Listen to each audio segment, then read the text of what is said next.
Hello, Arsenal Stage News. Glad to have you back here to Arsenal Breaking News Now. Here we go. Manchester United and Arsenal are set to meet in a blockbuster clash on the opening weekend of the Premier League season. But as many as 6 players from both sides could miss the encounter through injury. For United, the biggest question mark is over Andre Onana. The goalkeeper has been sidelined for much of pre-season with a hamstring problem, leaving Altay Bayindir to step in. The Turkish shot-stopper impressed last year in an FA Cup final win over Arsenal, but the Red Devils are still hopeful their number one will be ready. Onana recently offered an upbeat update saying, "I feel good, I feel great. It's been a few difficult weeks, but hopefully I will be back for the start of the season." However, manager Ruben Amorim faces further defensive headaches. Lisandro Martinez remains out as his long-running injury troubles persist. Although he traveled to the United States for pre-season, there is still no confirmed return date for the Argentine center-back. Another doubt is right-back Noussair Mazraoui, who has not been seen in training recently. He was forced off at halftime during United's preseason opener against Leeds in Stockholm last month, and while the nature of his injury has not been disclosed, his absence raises concerns about his availability.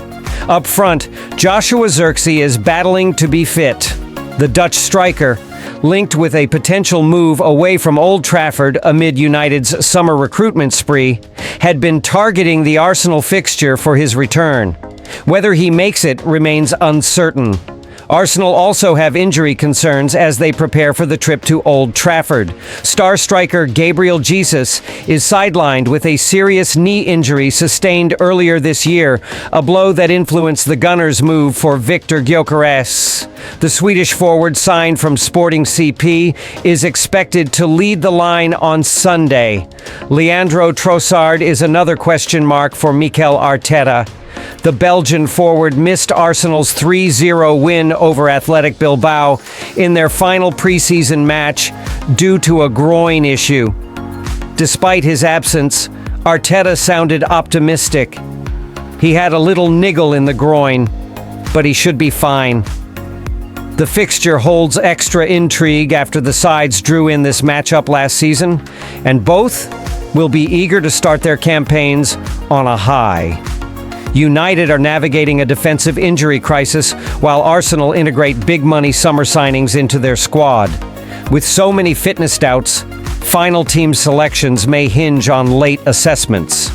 For now, the spotlight remains on Onana's recovery and Gyökeres' debut, as Old Trafford braces for what could be an early season classic.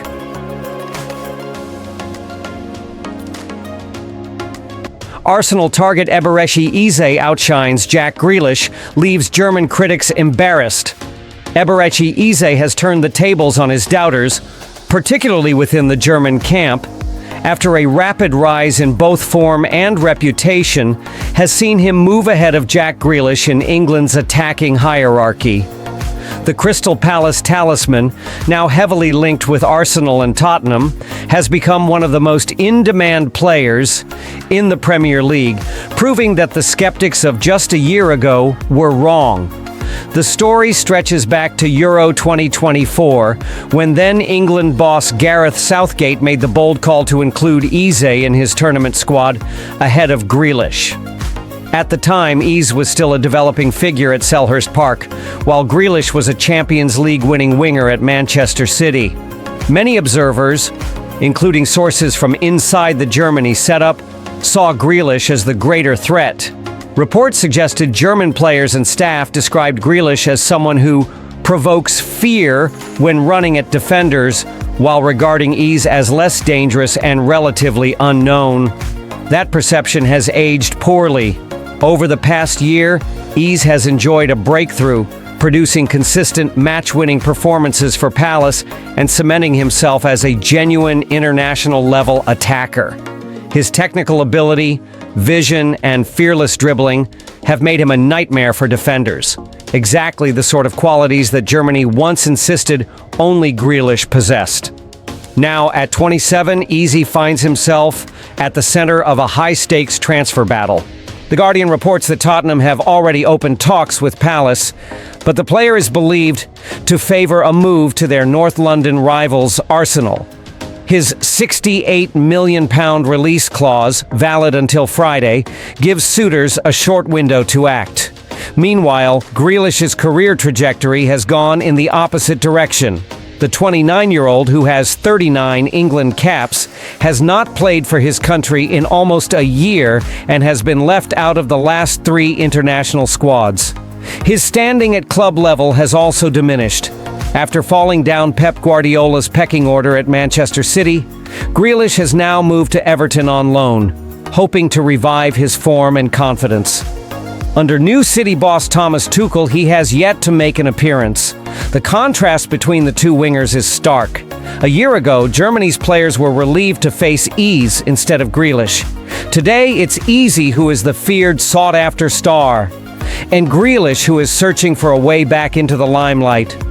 If Arsenal secure his signature, Easy's rise from underestimated talent to marquee signing will serve as a powerful reminder of how quickly football's hierarchy can change.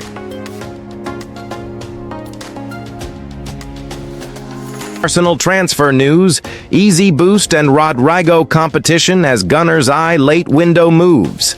Arsenal's summer spending spree has already reached an eye-watering £195 million with 6 signings through the door, but Mikel Arteta's side are showing no signs of slowing down as the transfer window enters its final stretch. Behind the scenes, newly appointed sporting director Andrea Berta is hard at work to strengthen key areas before the deadline, with Real Madrid forward Rodrigo and Crystal Palace playmaker Eberechi Eze both high on the radar. Man City enter Rodrigo race. The Gunners' pursuit of Rodrigo has taken a twist, with Manchester City reportedly joining the race. The Brazilian winger, 24, had been strongly linked with a move to the Emirates earlier this summer, before Arsenal opted to spend £52 million on Chelsea's Noni Madueke. However, interest in Rodrigo has not cooled completely, and the North London club have maintained a watching brief on his situation in Madrid.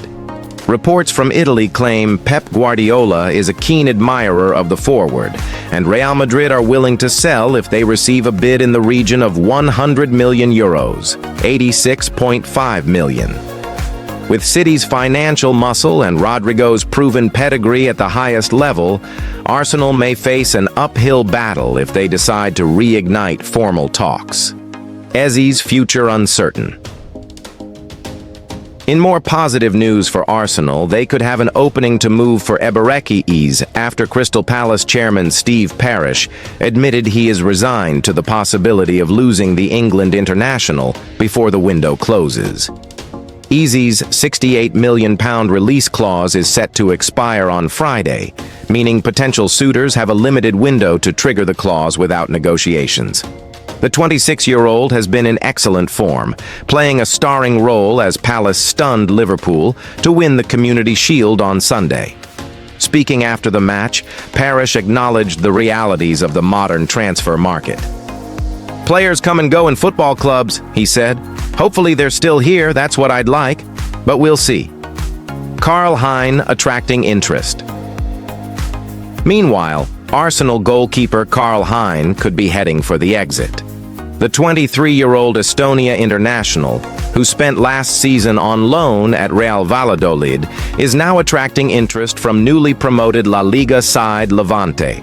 Cadena Ser report that the Spanish club are exploring a deal, with Rangers and Sevilla also monitoring the situation. Hein has entered the final year of his contract and is currently 4th choice under Arteta, behind David Raya, Kepa Arrizabalaga, and Tommy Setford. A move away appears likely if he is to secure regular game time.